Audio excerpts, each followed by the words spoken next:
শাৰদীয় দুৰ্গোৎসৱ অথচ মনত একেবাৰেই পূজা পূজা লগা নাই। হঠাতে যে কি হৈ গ'ল। এইবাৰ দেৱীক যেন আমি সকলোৱে চকুলোৰে আদৰিছোঁ। আমাৰ ঘৰৰ পূজাভাগে এইবাৰ 100 বছৰ অতিক্ৰম কৰিলে, লগতে আমাৰ ছোৱালীৰো প্ৰথম পূজা। 100 বছৰ বুলি কওঁতে আমি বহু পৰিকল্পনা কৰিছিলোঁ এইবাৰ উদযাপন কৰিবলৈ, কিয়নো আমাৰ ককা স্বৰ্গীয় ক্ষীৰোদাকান্ত বিষয়াদেৱে পুতলা নাচ, যাত্ৰা তেনেধৰণৰে কিছু অনুষ্ঠান ৰাখিছিলে আগতে হেনো পূজা পাতোঁতে।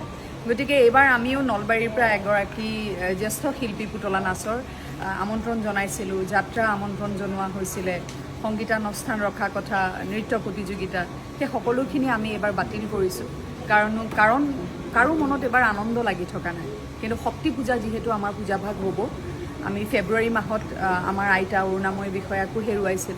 গতিকে মোৰ পিতৃয়ে এইবাৰ পূজা নকৰে, মোৰ দাদা বহিব। বছৰটো সঁচাকৈ খুব বেয়া গৈছে। 3টা মাহ বাকী আছে। দেৱীৰ ওচৰত প্ৰাৰ্থনা জনাইছোঁ যেন সকলোকে এই কোনোমতে 3 মাহ আৰু আগন্তুক সময় আহিবলগীয়া সকলোৰে যেন ভালে ভালে পাৰ হয়। আৰু জুবিন দা য'তেই আছে ভালে থাকক, তেখেতৰ আত্মাই সদ্গতি লাভ কৰক, দেৱীয়ে নিজৰ ওচৰত ৰাখক।